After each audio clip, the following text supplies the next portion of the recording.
तो DD rate के एक और रिएक्शन वीडियो में आप सभी का स्वागत है। मैं हूं आलोक। तो आज जिस वीडियो पर मैं रिएक्शन देने जा रहा हूं और जो वीडियो मैं आप लोगों के लिए लेकर आया हूं वो वीडियो है अनम शेख का, और इसका टाइटल है US bank Chinese products, China's lost, India's gain, angry Pakistani public reaction. तो भाई भारत और चाइना जो हैं वो टकराव की स्थिति में चल रहे हैं और पाकिस्तान और चाइना जो हैं वो आयरन ब्रदर्स हैं। अब यूएस ने चाइनीज प्रोडक्ट्स पर बैन लगा दिया है।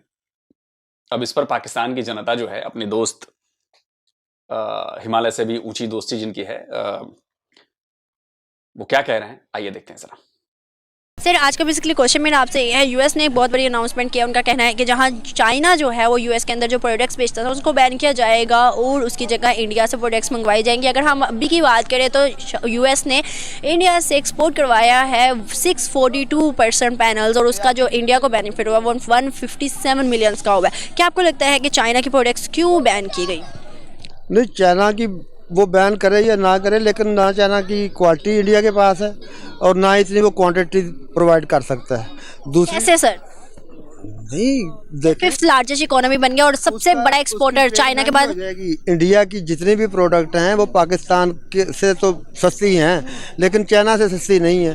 अगर हम देखें ना, मेरी बात सुने, वहाँ पर चाइना से जो है ना, चाइना के बाद दूसरे नंबर पे बड़ा एक्सपोर्टर है इंडिया, ट्रेड का एक्सपोर्टर है, और सऊदी अरेबिया का चौथा बड़ा एक्सपोर्टर है इंडिया।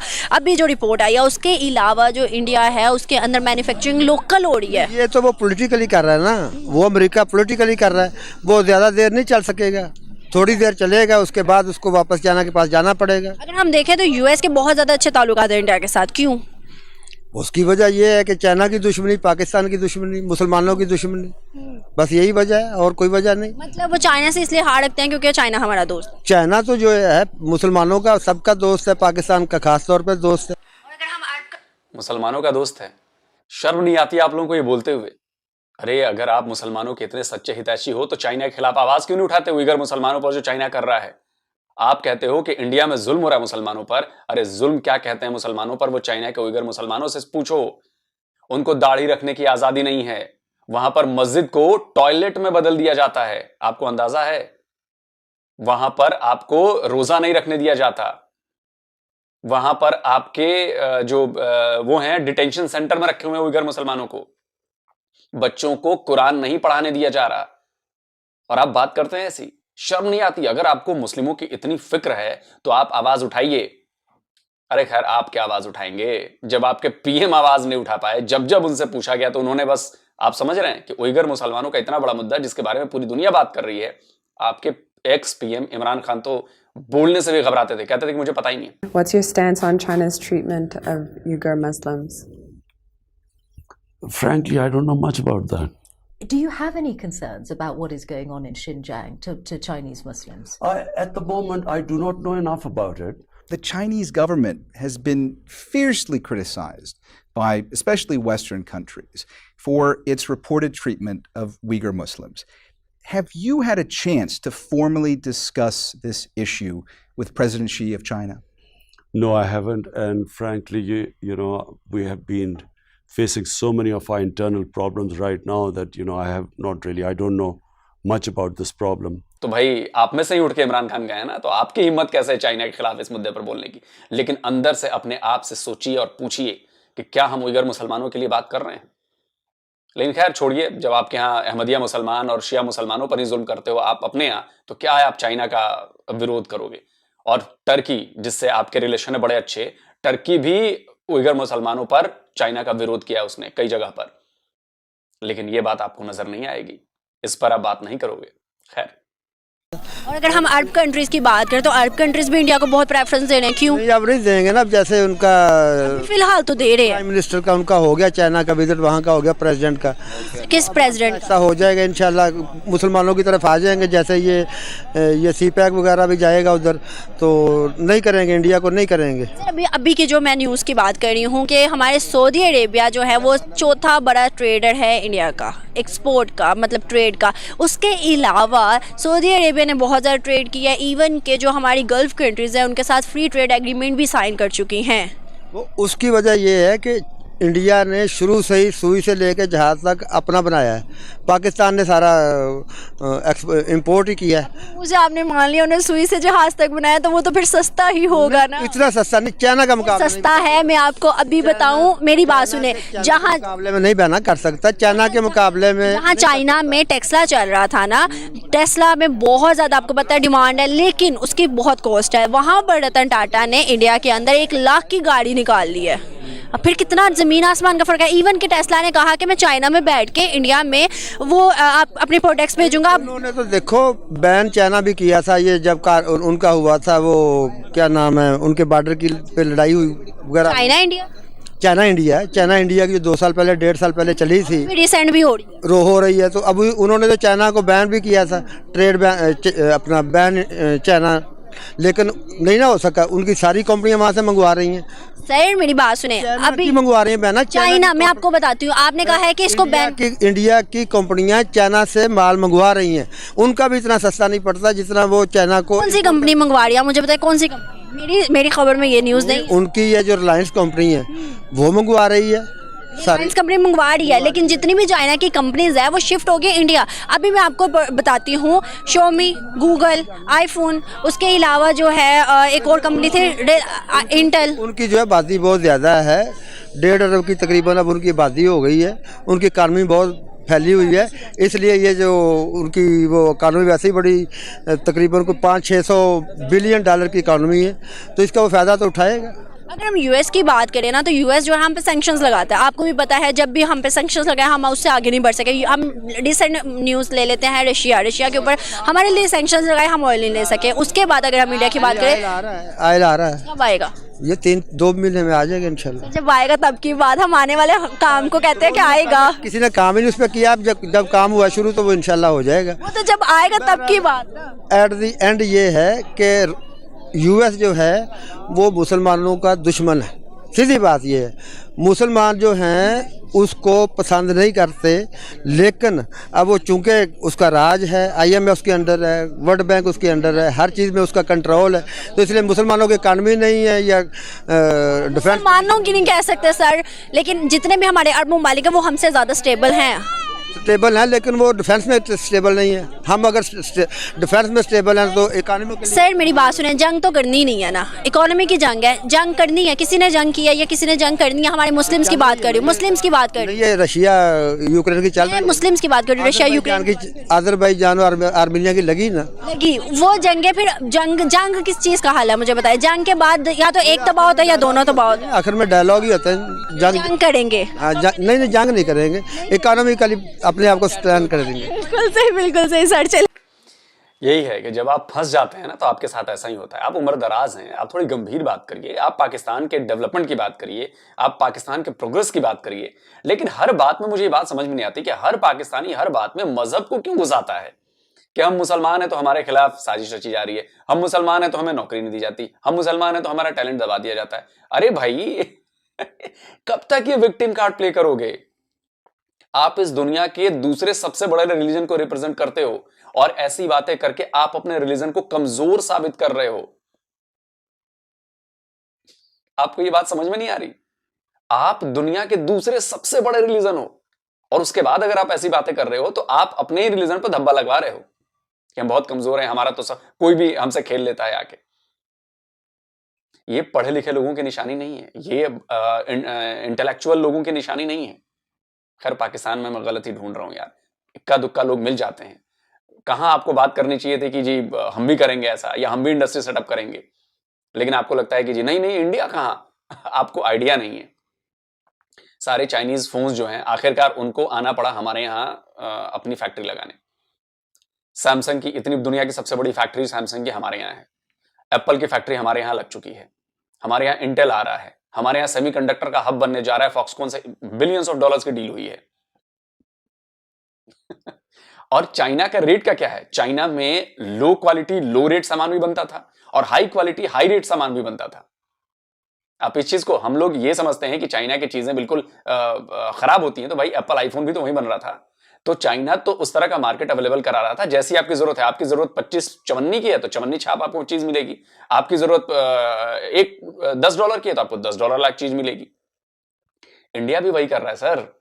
और इंडिया भी मैन्युफैक्चरिंग में बड़ा और इंडिया अपनी क्वालिटी से बिल्कुल भी कॉम्प्रोमाइज नहीं करता, भले हमारा नुकसान हो जाए। मैं इसका एग्जांपल देता हूं, अभी तक चाइना टॉय बच्चों के जो खिलौने होते हैं उसमें उसका बड़ा वो था, इंडिया के टॉय मार्केट ने ध्वस्त कर दिया। हम इंपोर्ट करते थे, आज हम पता नहीं कितने परसेंट, 100% हमने एक्सपोर्ट बढ़ा दिया है दुनिया भर में। अब हमारे खिलौने जा रहे हैं, चाइना गया।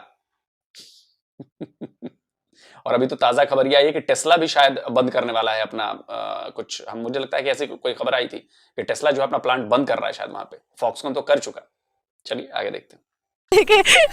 बेसिकली जाहिर बात है, मोनोपोली वो अपनी कायम रखना चाहता था अमेरिका, और उसके वो अपने डॉलर की जो स्ट्रेंथ है उसको कायम रखना चाहता है, जिस वजह से वो ये स्टेप ले रहा है। क्या आपको नहीं लगता कि रीज़न एक इंडिया भी है बीच में? इंडिया के लिए एक बेनिफिट है कि 35 कंट्रीज ने कहा था इंडिया के साथ ट्रेड करेंगे इंडियन रुपी में। फिर रशिया और उसने श्रीलंका ने भी कहा कि हम इंडियन रुपी यूज़ करेंगे इंटरनेशनल ट्रेड के लिए। बेसिकली ब्लॉक का हिस्सा है इंडिया स्टार्ट से ही, और पाकिस्तान के अगेंस्ट है, तो वो सपोर्ट करता है इंडिया को, अमेरिका ऑलरेडी। तो चाइना पाकिस्तान उसके अगेंस्ट है, तो एक लॉबी का हिस्सा है अमेरिका के साथ इंडिया। और अगर हम बात करें अपने अरब कंट्रीज़ की, तो अरब कंट्रीज़ भी इस टाइम जो है वो ज़्यादा से ज़्यादा ट्रेड इंडिया से कर रहे हैं। क्यों? बेसिकली अरब कंट्रीज़ जो है ना वो डिपेंड करते हैं डॉलर पे, सारा अपना ऑयल डॉलर में सेल कर रहे हैं। तो इंडिया एक बहुत बड़ी मार्केट है अरब माल के लिए, और अरब माल में काफ़ी लोग जो है वहाँ पे काम कर रहे हैं। तो पाकिस्तान से छोटा सा मुल्क है, उसको हम कहते हैं जी कि मैन्युफैक्चरिंग भी अपनी नहीं है, और हम डिपेंड करते हैं जिन चीज़ों पर डिपेंड करते हैं, गैस, ऑयल और बिजली, वो में प्रोवाइड नहीं की जा रही है। उसकी कीमतें इतनी ज़्यादा हो गई हैं कि वो हमारी वो प्रोडक्शन जो है वो काफ़ी ज़्यादा मुतासर होती है। आपको नहीं लगता क्या वो टाइम है हमें अपने लिए स्टैंड लेना चाहिए, अपनी मैन्युफैक्चरिंग को लोकल करना चाहिए? देखें, लोकल और मैन्युफैक्चरिंग जितनी अच्छी मर्जी कर लें, हमारे लोगों के अंदर ब्रांड कॉन्शियस लोग हैं जो इंपोर्टेड चीज़ को जो है ना वो छोड़ ही नहीं रहे। जितनी मर्जी अच्छी चीज़ हो, लेकिन वो आप ब्रांडेड चीज़ों को नहीं छोड़ सकते। सर, हम एक स्टेप ऐसे ले सकते हैं मेरी ओपिनियन से कि अगर हम लोकल मैन्युफैक्चरिंग स्टार्ट करें और ब्रांड के ऊपर हम बैन कर दें, लग्जरीज आइटम्स जो आती हैं बाहर से उसको बैन कर दें, तो मे भी हमारे अंदर शाउर आ जाए। देखिए, ये बहुत बड़ी बात कर रही हैं कि ब्रांड्स को बैन करना इट्स वेरी डिफ़िकल्ट हुकूमतों के लिए, और वो ब्रांड्स हुकूमतों को डील कर रहे होते हैं, चला रहे होते हैं। तो मेरा एक स्टेप हमें मुल्क के लिए लेना होगा, जब लेंगे तभी कुछ होगा। मुल्क के लिए स्टेप लेगा कौन? यही तो पॉइंट है, लेगा कौन? हाँ, जो ले रहे हैं वो गद्दार ठहराए जा रहे हैं, तो ये पॉसिबल नहीं है। अभी 70 साल तो हो गया, कोई भी स्टेप नहीं ले रहा है इस सिलसिले में। 5th लार्जेस्ट इकोनॉमी बन गया इंडिया। पाकिस्तान जो है 100 कंट्रीज में भी नहीं आता इकोनॉमी वाइज। हम कहते हैं हमारे पास एटमी पावर है, हम जंग करेंगे। आपको लगता है जंग कोई हल है? जंग करके करना क्या है अब? एटमी ताकत के साथ तो जंग तो हम ऑलरेडी हार चुके हैं, अपनी मुआशी जंग हार चुके हैं। हमारी गुर्बत का लेवल के नीचे चले गए, हमारी पॉवर्टी लेवल, और देखें लोग खुदकुशी करने में मजबूर हुए हैं। तो हम क्या जंग करेंगे उस एटम में? थैंक यू कि एक पाकिस्तानी ने गुर्बत की बात स्वीकार करी और ये बात कही। ये बात मैं लगातार कहता आ रहा हूं, आप लोगों ने नोटिस किया होगा कि भाई एटम बम लेके आपने क्या किया? क्या एटम बम से आपकी भूख मिटेगी? क्या एटम बम आपको नौकरी देगा? क्या एटम बम आपको मैन्युफैक्चरिंग के सेक्टर लगा कर देगा? क्या एटम बम आपकी इज्जत उसने देश में, दुनिया में आपकी बढ़ा दी है? नहीं बढ़ी ना। हर तरफ आपकी थू-थू हो रही है, आप भिखारी देश साबित हो चुके हो। और जो यूएस ने सैंक्शन लगाए हैं आपकी पाकिस्तानी 6 कंपनियों पर, आपको पता है वो किसने लगाए हैं? उनको लग रहा है, उन्होंने पाया है कुछ ऐसा कि आप लोग संदिग्ध गतिविधियों में जो न्यूक्लियर पावर की जो पार्ट्स होते हैं, कलपुर्जे होते हैं, जो टेक्नोलॉजी होती है, उसमें कोई हेरफेर कर रही थी आपकी कंपनियां, इसलिए उस पर बैन लगाया गया है। तो बेईमानी करो आप, मक्कारी करो आप, धोखा दो आप, चोरी करो आप, और उसके बाद कहोगे जी मुसलमानों के खिलाफ साजिश करिए। चलिए, थैंक यू सर कि आपने ये बात मानी कि गुर्बत आपके यहाँ ज्यादा है, आपके यहाँ गुर्बत बढ़ रही है, लोग खुदकुशी कर रहे हैं। भाई पाकिस्तान के लोगों सुनिए और समझिए को लेके हम क्या करेंगे। और रह गई बात इंडिया की, चाइना हमसे बाद में आज़ाद हुआ है और वो इस टाइम तकरीबन सुपर पावर है। बांग्लादेश देख लें, बांग्लादेश बाद में, हमारा भाई था वो बाद में हुआ, लेकिन वजह क्या है? वजह फिर कहेंगे तो गद्दार बन जाएगा बंदा। बांग्लादेश ने ये भी क्लेम किया कि भाई हम पाकिस्तान से कोई वो नहीं है, हम पार्ट हैं इंडिया के सिविलाइजेशन का। उन्होंने साफ साफ कह दिया मुस्लिम, मतलब देखें पाकिस्तान के साथ इस टाइम पूरी दुनिया में कोई भी नहीं खड़ा, और उसकी मेन वजह यह है कि मुआशी तौर पे पाकिस्तान कमज़ोर क्यों हो रहा है कि सब पाकिस्तान अगेंस्ट हैं। हम एक एटम बम को लेके वो भी शायद अब रहे या ना रहे। सर, हमारे पास अवेयरनेस नहीं है, हमारी सोच ऐसी बन चुकी है जिसकी वजह से कोई दूसरा मुल्क हमारी सोच के मुताबिक चलना नहीं चाहता। बेसिकली हम ना कौम नहीं है, अभी कौम हम बने नहीं है। ईरानी कौम है, चाइनीज़ कौम है, पाकिस्तानी अभी तक कौम नहीं बने। जब हम कौम बनेंगे तो फिर ये बातें उस वक्त की हैं। एक सवाल मैं आपसे करना चाहती हूँ, आपने कहा कौम नहीं है। अगर हम देखें ना तो पाकिस्तानी भी पाकिस्तानी कहते हैं कि हमारा जो दूसरा मतलब लाइक यूरोपियन कंट्री कोई भी, वो हमारा दुश्मन है। ठीक है, फिर हम चाइना के साथ ट्रेड करते हैं, चाइना को हम अपना दोस्त कहते हैं, क्यों? वो भी तो मुस्लिम नहीं है। देखिए मैं आपको बताता हूँ, हमारे माशरे में तारीख़ पढ़ने की बहुत ज़्यादा कमी है। जिन लोगों को हम हीरो मानते हैं ना, बेसिकली वो ईरान से, अफ़गानिस्तान से आके हमारे ऊपर काबिज़ हुए हैं, हम उनको मुस्लिम हीरोज़ मानते हैं। हमारे लोकल जो थे ना, हमारी हज़ारों साल पुरानी तारीख़ है, हम तो ग़ुलाम हैं। और ग़ुलामी की सोच हमारे अंदर स्टार्टअप से है। तकरीबन आप आर्या दौर देख लें, उसके बाद मुग़लों का दौर देख लें, कभी भी इंडिपेंडेंट नहीं रहे। वो आते थे, गजनी से आते थे, अब्दाली से आते थे, ईरान से आते थे, आके यहाँ के लूट मार करके चले जाते। आखिर में मुग़ल रह गए, उन्होंने आके इधर कब्ज़ा करके बैठ के, वो तो उन्होंने लूटा नहीं, उन्होंने इधर बैठ के लूट के खाते। ये बात मैं कब से कह रहा हूं कि आप गजनी को हीरो मानते हो, आप गजनवी को हीरो मानते हो, आप मोहम्मद गौरी को हीरो मानते हो। आप सुनिए, ये है असल मुद्दा। लुटेरों को हीरो बनाओगे आप, तो आपके मुल्क की हालत ऐसी ही होगी। और ऊपर वाला भी देख रहा है कि आपने हीरो किसको बनाया है। उन लोगों को जिन्होंने लाखों लोगों का कत्लेआम किया, जिन्होंने जबरदस्ती काम किए, जिन्होंने लूटा, डकैती डाली। देखिए वो बात आई ना, इन भाई साहब ने हिम्मत करके ये बात कही है। समझिए इस बात को।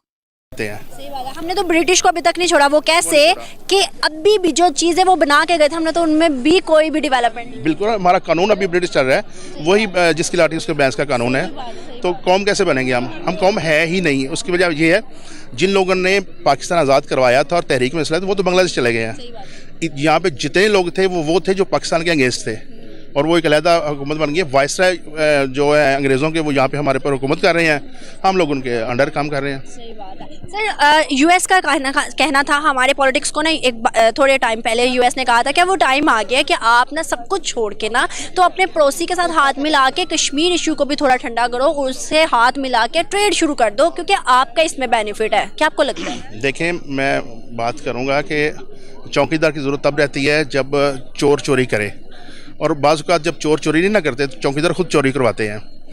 मेन यही वजह है। देखें, बेसिकली जो अमेरिका है उसकी ज़रूरत हमें नहीं है। ये सारी जो गेम है वो उन लोगों को ज़रूरत है जो डॉलर्स बचाते हैं, लेते हैं और फिर वापस अपने पास ले जाते हैं। हमें ज़रूरत नहीं है, फिर भी हम जी हजूरी करते हैं। मजबूरी है ना, लीडरशिप नहीं है, कोई लीड करने वाला नहीं है हमारे पास।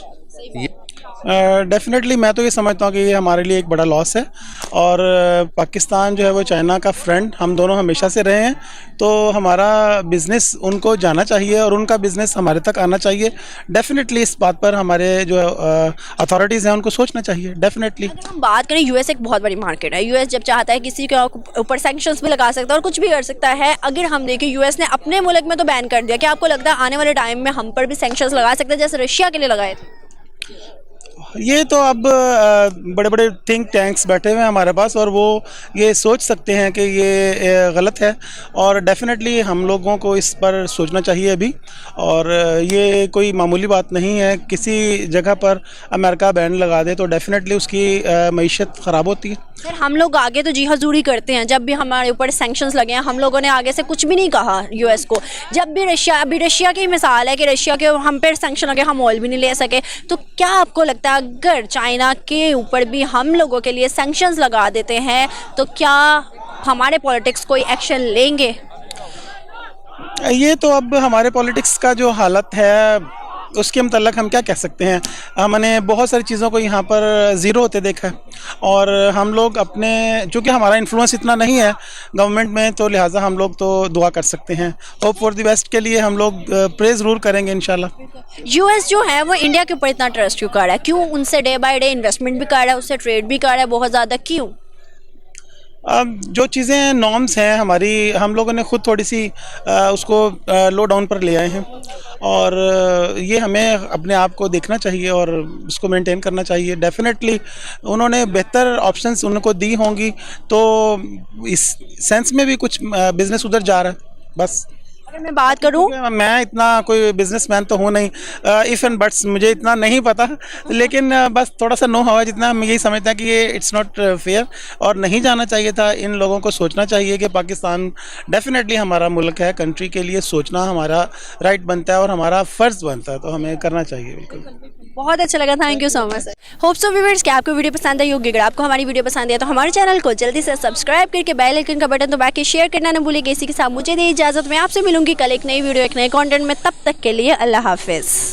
चलिए दोस्तों, वीडियो खत्म हो गया। और देखिए, चाइना और यूएस के बीच जो ट्रेड वॉर चल रही है वो आज ये 6 महीने या साल भर की नहीं है, ये बहुत लंबे टाइम से चल रही है। और खासकर ताइवान को लेकर चाइना और यूएस बहुत ज्यादा अग्रेसिव हैं, आमने सामने हैं। ताइवान को अपना हिस्सा मानता है, चाइना कहता है कि हमारा हिस्सा है। अमेरिका ताइवान को सपोर्ट करता है कि बॉस ऐसा कैसे हो सकता है। तो ताइवान भी एक बहुत बड़ा मैन्युफैक्चरिंग हब है सेमीकंडक्टर का। चलिए वो अलग बात है। अब देखिए चाइना के साथ क्या हो रहा है। चाइना अपने ही बिछाए जाल में फंस गया है।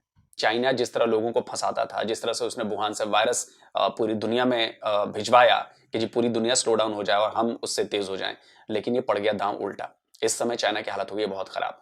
चाइना का रियल स्टेट बुरी तरह से पिट चुका है पिछले 2 से 3 साल में। बड़ी बड़ी इमारतें, बिल्डिंग्स, मतलब 50-50 मंजिलों की बिल्डिंग भूतिया हो गई हैं, खंडहर हो गई हैं, गिरानी पड़ रही हैं। उनके बैंकों की हालत खराब है, बैंकों पर कर्जा बहुत ज्यादा हो गया है।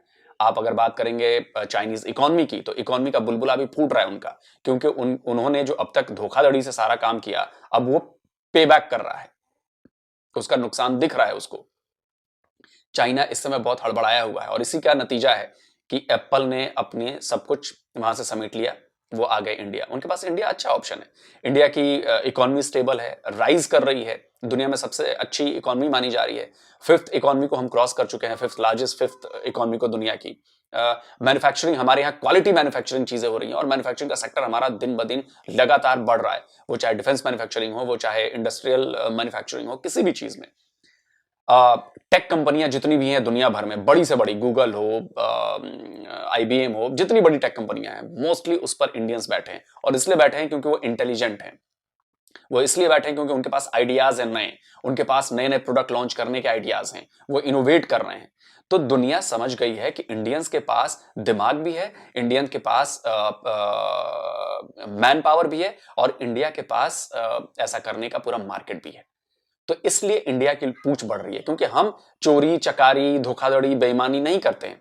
आपके पास अमेज़न आई थी कंपनी, अमेज़न के साथ आप लोगों ने क्या किया, आपको अंदाजा नहीं है। दूसरी बात, आप ये बताइए कि आप मैन्युफैक्चरिंग सेक्टर क्यों नहीं बढ़ा रहे हो? इसलिए नहीं बढ़ा रहे हो क्योंकि आप चाइना पर डिपेंडेंसी 80% बढ़ गई है। अभी कोई बात कर रहा था, आपको पता है चाइना से आप इंपोर्ट सम हजारों लाखों, मतलब कितने हजार लाख डॉलर के करते हो आप, और जो चाइना आपसे इंपोर्ट करता है, मतलब आपसे चीज लेता है, वो 2-3 लाख डॉलर्स की है। ये फर्क आप समझ रहे हो कितना बड़ा है? बहुत बड़ा फर्क है। और इसका अंदाजा आप लोगों को लग नहीं रहा है क्योंकि आप लोग वहां पर सोच नहीं पाते वहां तक कि इसका कितना बड़ा नुकसान हो रहा है। इसका एक और एग्जांपल देता हूं। ग्वादर पोर्ट, आजकल बड़ा हंगामा मचा हुआ है ग्वादर पोर्ट पर। वहां से होने वाली कमाई का 91% चाइना ले जाता है। 100 रुपए अगर वो कमाता है तो 91 रुपए खुद रखता है, 9 रुपए आपको देता है। आपकी जमीन, आपका इंफ्रा, आपकी चीजें सिर्फ उसने इन्वेस्टमेंट की है और आप 91% दे रहे हो उसे। आप सोचिए किस तरह लूट रहा है वो। अगले कुछ सालों में 2025 तक आपके यहां 50 लाख चाइनीज वर्कर काम कर रहे होंगे। आप सोचिए कि क्या 50 लाख वो पाकिस्तानी नौजवानों को रोजगार नहीं देता? क्या पाकिस्तानी लोगों को रोजगार नहीं चाहिए? क्या पाकिस्तान में इंजीनियर्स, डॉक्टर्स, लेबर ये पैदा नहीं हो रहे क्या? वो आपको नोच खसोट रहा है और आपको समझ में बात नहीं आ रही। खैर, जब तक आएगी तब तक वही होगा कि हर बार आपको बात तब समझ में आती है जब सब कुछ खत्म हो चुका होता है। तो उम्मीद करते हैं, देखते हैं क्या होता है। बाकी चलता रहेगा और इंडिया धीरे धीरे इंडिया अपना रास्ता निकाल रहा है, ग्रो कर रहा है। सेमीकंडक्टर में मैंने आपको बताया फॉक्सकॉन के साथ हमारी बहुत बड़ी डील हुई है और आने वाले 4 से 5 साल में आप देखिएगा $300 बिलियन से भी ज्यादा का कारोबार होने वाला है। तो ये है प्रोग्रेसिव भारत, डेवलपमेंट की तरफ बढ़ता भारत। तो जल्दी हाजिर होंगे एक और